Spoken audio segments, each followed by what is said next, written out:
Hi, let's learn a few simple and important neck exercises today. These are very common exercises, but I've seen a lot of people doing it wrongly. So I'm going to show you how to do this right. So please focus on the small details.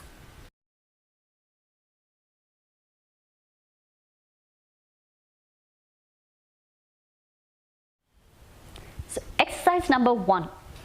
You bring both your palms to your forehead and push the head.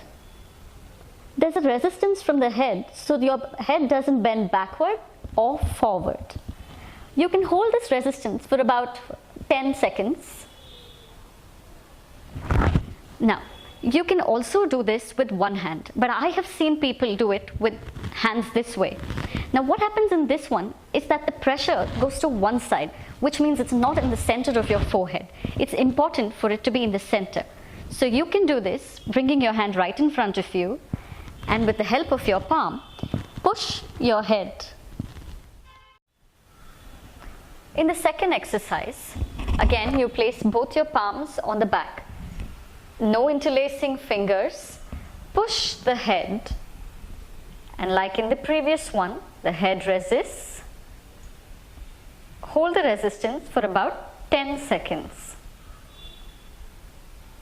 I've seen a lot of people make this mistake of bending the head, maybe due to pressure or just out of habit, bending the head forward or backward, which is wrong. Your head has to remain in the center throughout. And this one you cannot do with one hand.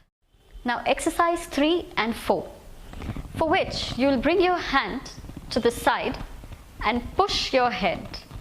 Now it's important not to keep your elbow pointing forward, because if your elbow is pointing forward, the pressure goes backward, so it's not the center. Keep your hand to the side and push the head, hold this for 10 seconds. And no bending your head sideward to this side or the other side. Keep it in the center. Similarly with the left hand, holding it for the same 10 seconds duration. Fifth exercise, for which you bring both your hands here and place it on the chin. Now remember, you can't be pointing your chin upward or downward. It remains in the center, the neck is centered, and push. You can't bend your head backward. You can also do this with one hand, but your hand should be exactly in the center. If you choose to do it with one hand, then you can keep changing your hand for repetitions. So there were a total of 5 exercises. You can do 4 to 5 sets of each. I suggest in one round, finish all the sides and then repeat the same.